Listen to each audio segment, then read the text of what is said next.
Escala en París. Florencia Valdés. Bienvenidos a Escala en París, un programa de Radio France Internacional y de France 24. Es un placer estar con ustedes. Los multimillonarios latinoamericanos se hacen cada vez más ricos y se concentran en Brasil, México, Chile, Colombia y Argentina. La riqueza de los 1.000 millonarios de la región se multiplicó por 6 entre 2000 y 2026.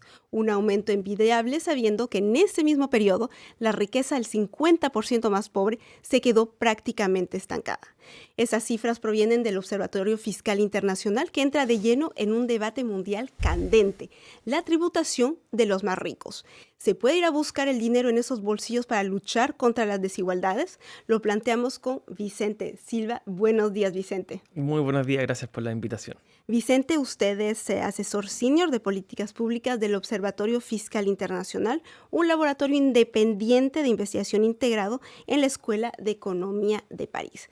Vicente, lo vemos, el 1% de los más ricos en Latinoamérica, bueno, como en el resto del mundo, paga menos impuestos proporcionalmente que los más pobres. ¿Por qué?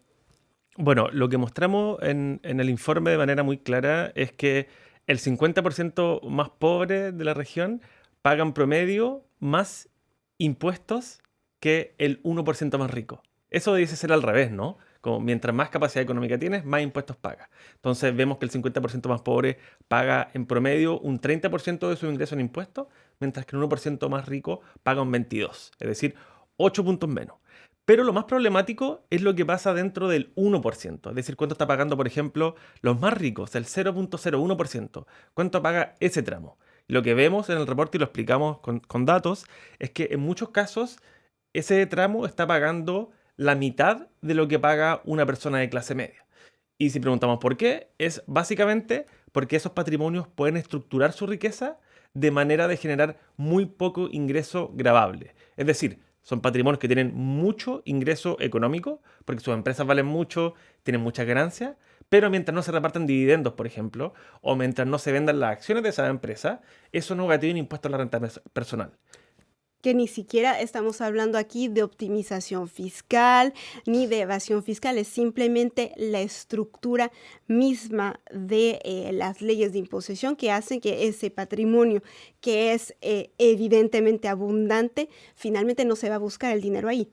Exactamente, al final es el sistema funcionando tal como está diseñado, no es ilegal, pero lo que demuestra es que puede haber una estructura del patrimonio para que esas personas terminen al final del día pagando muy poco impuesto a la renta personal, mientras que la mayor parte de la población sí paga alto impuesto para contribuir al contrato social. Y usted y sus coautores, Vicente Silva, proponen implementar un impuesto de al menos 2% a las fortunas superiores a 100 millones de dólares. Esto permitiría recaudar 24.000 millones de dólares anuales en Argentina, Brasil, Chile, Colombia, México, Perú y Uruguay.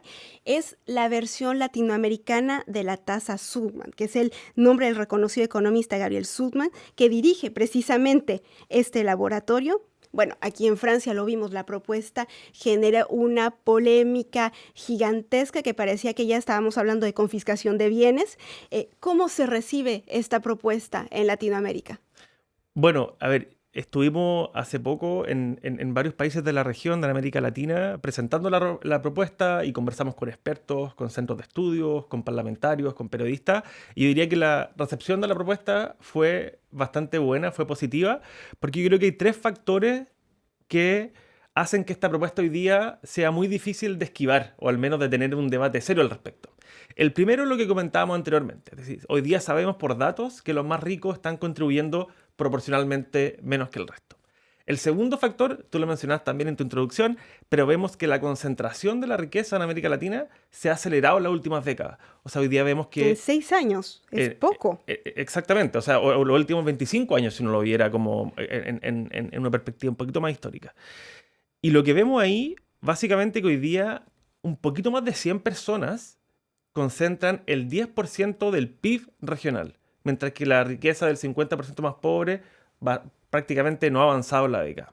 Y lo otro, el tercer factor que yo creo que influye también, es que hoy día vemos que también los países de la región en las últimas décadas están creciendo poco, están contrayendo más deuda pública, aumentan los déficits fiscales, por tanto los estados necesitan recursos nuevos, recursos frescos para financiar las demandas sociales, y nuestra propuesta justamente va dirigido a eso. Por tanto, yo diría que hoy día en la región hace sentido desde el punto de vista económico, pero también hace sentido desde el punto de vista democrático, en el sentido de decir, nadie, por muy rico que sea, debiese escapar de la tributación personal y del contrato fiscal.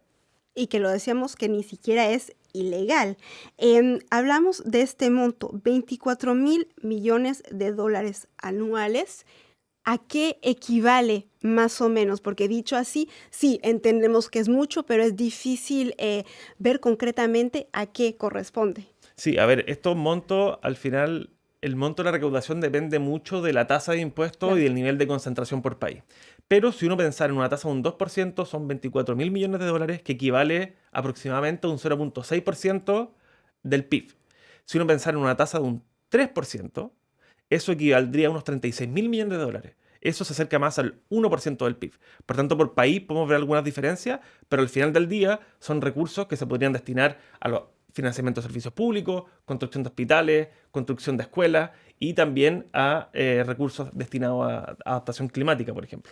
Igual, cuando decimos 1%, decimos, bueno, 1% que es del PIB, pero sí es mucho. Si pensamos en países, en grandes economías, como México, como Brasil, como Argentina. Em, a ver, esto lo decíamos, las leyes fiscales, los sistemas fiscales están hechos así, están diseñados así.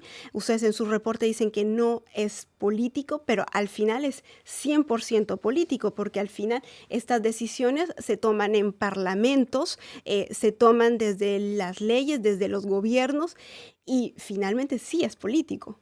Sí, de todas maneras es político en el sentido que al final la política se tiene que hacer cargo de esta problemática y proponer soluciones, ¿no? Y lo que vemos hoy día es que el debate avanza. O sea, esta fue una propuesta que por primera vez se presentó, por ejemplo, en el debate francés y se aprobó en Francia en la Asamblea Nacional el año 2025. Después fue rechazada en el Senado y fue bloqueada después en los debates presupuestarios subsecuentes. Pero hoy día es una discusión que está muy viva en países como Bélgica, como Holanda, como Suecia, como Dinamarca, como España, Brasil. Están tomando esto a nivel doméstico. También hay coaliciones de países que están avanzando en grabar la riqueza de una manera más efectiva. También es un debate que está muy vivo en Brasil y España, me en parece. Brasil, España, exactamente, que es una plataforma que se está construyendo para tener una coalición de países que avancen. También en el debate de la Convención Tributaria de Naciones Unidas, también es un debate que está muy vivo en ese espacio. Y al final del día, las grandes reformas tributarias no pasan de un momento para otro, un día para otro, sino que toman tiempo. Entonces, es si un uno debate. revisara, por ejemplo, qué es lo que pasó con la aprobación del impuesto a la renta al principio del siglo XX, se demoró aproximadamente unos 10 años en adoptarse. Entre que primero se presentó y se adoptó en países como Francia, como Inglaterra, como Estados Unidos, pasaron unos 10 años y uno esperaría que una propuesta como esta también tome un tiempo antes de que se construyan las fuerzas políticas necesarias para pasarla en el Parlamento y que se transformen en política pública. Dicho esto, estamos en un momento, estos países que mencionamos, Argentina, Chile, Colombia, Perú, están liderados ahora por administraciones ultraliberales, por no decir libertarias. En el caso de Argentina, usted habla de tiempo, pero aquí estamos realmente entre dos ideas que no son compatibles en el estado actual de la política. Sí, a ver, lo primero que diría es que yo creo que el financiamiento del Estado y la sostenibilidad fiscal no es un tema de izquierdas o derechas, en el sentido de que todos los estados necesitan recursos para financiar carreteras, puertos, obras de infraestructura, servicios públicos, construir hospitales, escuelas, como mencionaba anteriormente. Ahora la pregunta es, ¿cómo se distribuye esa carga? Y lo que vemos con los datos es que la carga hoy día la están soportando más los más pobres y las clases medias. Nuestra propuesta es distinta, es decir, a ver, pongamos el foco en aquellos que están pagando proporcionalmente menos y hagamos el sistema más eficiente y más justo.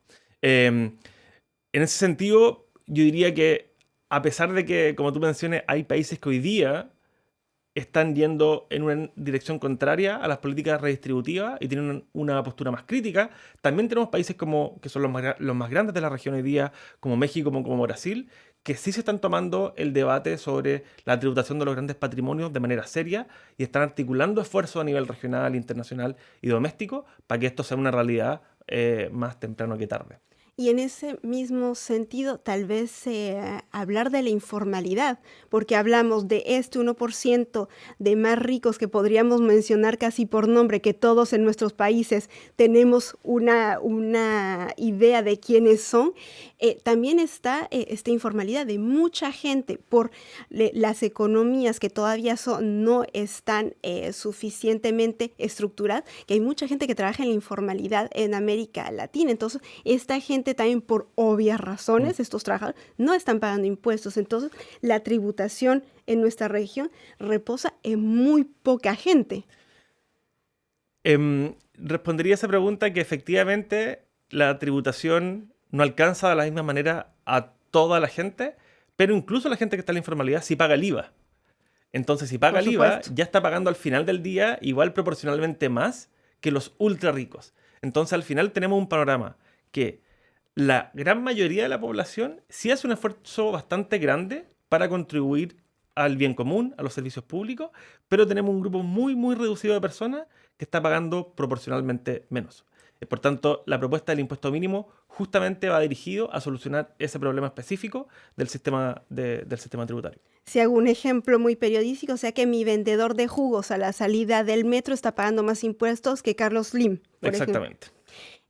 Otro problema o digamos otra cuestión que se plantea es la cuestión de la corrupción, porque también la fiscalía de la tributación reposa también en una confianza de decir, yo estos impuestos que estoy pagando los voy a ver en mi hospital, en mis carreteras, y en Latinoamérica sabemos que la corrupción endémica es un grave problema para esta confianza.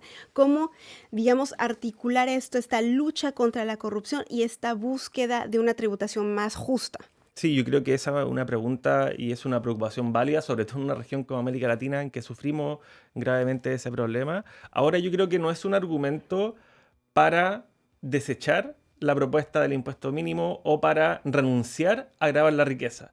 Yo creo que sí es un argumento para decir, a ver, tomémonos ese asunto en serio, fiscalicemos mejor, tengamos mejor rendición de cuentas, mejoremos la eficacia del gasto, eso de todas maneras. Pero, ¿qué es lo que pasa si es que renunciamos a grabar la riqueza? Finalmente vamos a tener peor democracia, vamos a tener menores recursos también para justamente combatir la corrupción, mejorar las instituciones y tener un crecimiento sostenido a largo plazo. Por tanto, yo diría que no son agendas que se bloqueen, sino que tienen que ir de la mano, son complementarias y son absolutamente necesarias para los años que vienen en América Latina. Pues seguiremos el debate aquí desde Radio France Internacional y France 24. Vicente Silva, muchas gracias por haber estado con nosotros. No, muchas gracias a ustedes por la invitación. Usted es asesor senior de políticas públicas del Observatorio Fiscal Internacional. Y muchas gracias a todos ustedes por su confianza. Saben que estamos también en rfimundo.com y france24.com. Hasta la próxima.